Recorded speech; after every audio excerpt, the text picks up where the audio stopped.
पीलीभीत जिले के पूरनपुर में 9 जून 2025 को हिंदू मुसलमानों के विवाद के उपरांत जिस तरीके से पीलीभीत प्रशासन के द्वारा पुलिस ने 2 मुकदमे गंभीर धाराओं में हिंदू समाज के ऊपर ही एक तरफा कार्रवाई करते हुए दर्ज किए, इस संबंध में भीषण आक्रोश है क्षेत्र के हिंदुओं में। लगातार मुझे फोन कर रहे हैं, इसलिए मैं इस वीडियो के माध्यम से ये पूरी घटना का वास्तविक हकीकत क्या है वह बताने का प्रयास कर रहा हूं।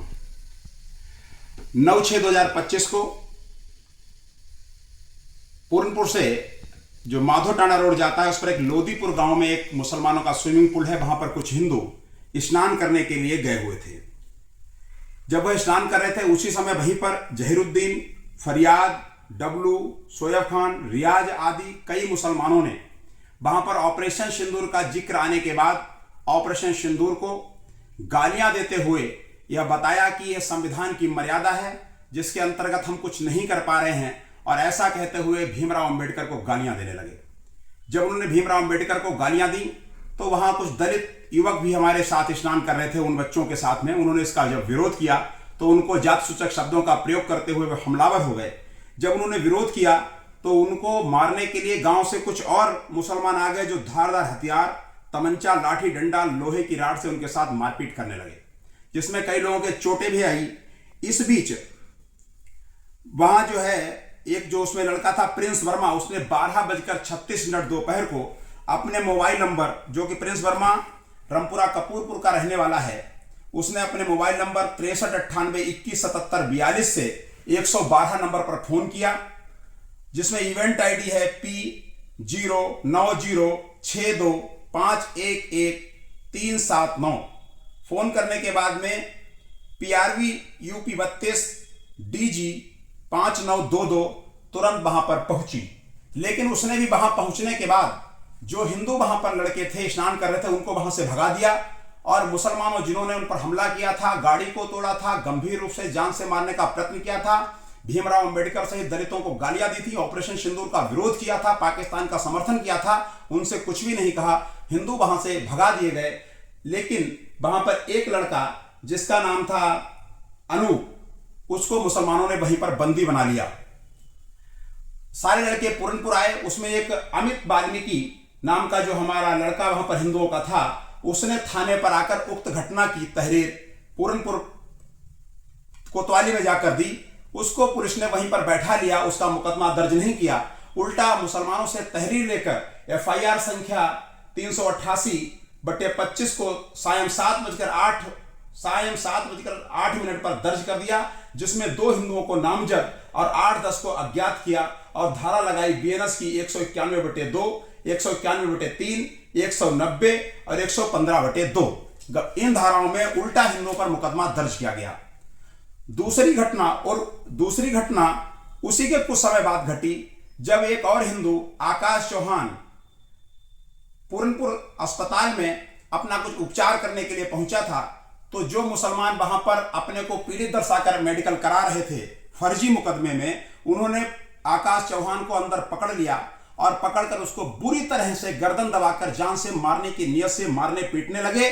पुलिस ने वहां पर जाकर उसको बचाया, जिसका वीडियो उपलब्ध है, CCTV के अलावा सोशल मीडिया पर भी वायरल है। लेकिन पुलिस उसको वहां से निकाल कर आकाश चौहान को उसकी तरफ से मुकदमा दर्ज नहीं किया, बल्कि उसको अभियुक्त बना करके थाने में बैठा लिया, और एक अन्य मुकदमा अत्यंत गंभीर धाराओं में दर्ज किया गया, FIR नंबर 389/25, जिसको दर्ज किया गया सायं को 7:55 पर। इसमें संजय मिश्रा सहित 13 अन्य नामजद हिंदू, संजय मिश्रा हमारे भारतीय बजरंग दल का जिला अध्यक्ष है, उसको सहित 13 अन्य नामजद हिंदुओं को और कुछ अज्ञात को BNS की गंभीर धाराओं में, जिसमें 191/2, 191/3, 190, 109 जो इरादा एक कत्ल अर्थात जिसको पहले IPC में 307 कहा जाता था, ऐसी गंभीर धारा में, साथ ही 115/2, 352, 315/3 ऐसी गंभीर धाराओं में मुकदमा दर्ज कर दिया।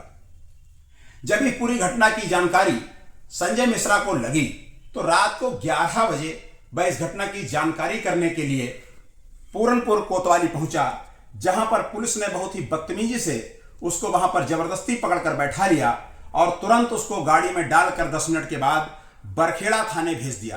रास्ते में पुलिस ने उसके साथ मारपीट की और पिस्टल दिखाकर एनकाउंटर करने की धमकी दी। जबकि हकीकत यह है कि संजय मिश्रा उस घटना के दिन पूरे दिन सीसीटीवी के अंदर अपने ऑफिस पर सीसीटीवी में बैठा हुआ था, अपना काम कर रहा था, और वह जो रिकॉर्डिंग जो हमारे पास उपलब्ध है वह 4 बजे से लेकर दोपहर 4 बजे से लेकर रात को 11 बजे तक कहीं गया ही नहीं था। सीसीटीवी के अंतर्गत यह है। अब मैं प्रश्न करना चाहता हूं कि आखिर पूरनपुर प्रशासन या पीलीभीत प्रशासन ऐसा गंभीर अपराध में एक निर्दोष भारतीय बजरंग दल के पदाधिकारी और अर्थात जिलाध्यक्ष का चालान क्यों किया है? अन्य हिंदुओं पर, निर्दोष हिंदुओं पर, पीड़ित हिंदुओं पर ऐसा विभत्स कार्रवाई क्यों की है, वो भी एक तरफा की है? तहरीर देने के बाद मुकदमा दर्ज नहीं किया, ऑपरेशन सिंदूर, भीमराव अंबेडकर जी को गाली, दलित जैसे विषयों को भी किस तरीके से दरकिनार कर दिया, इसका क्या कारण रहा होगा? आपकी जानकारी में होगा कि संजय कुमार मिश्रा अपनी टीम के साथ पिछले लंबे समय से भारतीय बजरंग दल के समस्त कार्यकर्ता इस क्षेत्र में घट रही भीषण लव जिहाद की घटनाओं, धर्मांतरण की घटनाओं और गौहत्या की घटनाओं पर अपनी आवाज बुलंद करता रहा है। कई मुकदमे भी संजय मिश्रा के द्वारा लव जिहादियों के विरुद्ध, गौहत्यारों के विरुद्ध और धर्मांतरण कराने वालों के विरुद्ध लिखाए गए हैं। और कई मुकदमे जब पुलिस ने नहीं लिखे तो लोकतांत्रिक प्रदर्शन, जिससे यहां का प्रशासन बौखला गया और उसको ऐसा लगता था कि लव जिहाद, धर्मांतरण और गौहत्या जैसी घटनाएं संजय मिश्रा के रहते नहीं हो सकती। इसलिए उसने एक कुचक्र बनाकर, एक षड्यंत्र पूर्वक एक तरफा कार्रवाई करते हुए भारतीय बजरंग दल और उनके पदाधिकारियों, उनके कार्यकर्ताओं को, आम हिंदू समाज को पीड़ित करने का प्रयास किया, जिसको किसी भी कीमत पर स्वीकार नहीं किया जाएगा। मैं लगातार, जिस दिन ये घटना घटी, मैं उत्तराखंड में था, संगठन के प्रवास पर था। उसके बाद तुरंत मैं दिल्ली पहुंचा और रात में हम सभी लोग, हम और हमारे प्रदेश विधि प्रमुख हाईकोर्ट एडवोकेट पुष्कर अग्निहोत्री जी, रात को ही 1 बजे पूरनपुर पहुंच गए थे। उसके बाद से लगातार सारी घटनाओं का, सारे प्रत्यक्षदर्शियों से बात करने के उपरांत सीसीटीवी हमारे पास उपलब्ध है। हम जेल में जाकर उन पीड़ित हिंदुओं से मिलकर भी घटना की संपूर्ण जानकारी ले चुके हैं, सारे प्रमाण और साक्ष्य इकट्ठे कर चुके हैं। किसी भी कीमत पर एक भी व्यक्ति को बचने नहीं दिया जाएगा, वो चाहे किसी भी पद पर बैठा हुआ व्यक्ति हो। न्यायालय में जाकर यहां से लेकर सुप्रीम कोर्ट तक हम एक एक व्यक्ति को छोड़ने वाले नहीं हैं किसी कीमत पर। कुछ लोग अपना मुंह चला रहे हैं, जो सोशल मीडिया पर जो मुंह चला रहे हैं व्हाट्सएप पर, मैं उनको बिल्कुल गंभीरता से नहीं लेता। और मैं अपने समस्त हिंदू जनमानस से भी आह्वान करना चाहता हूं, थोड़ा धैर्य बनाए रखिए। हमको न्यायिक प्रक्रिया पर विश्वास है।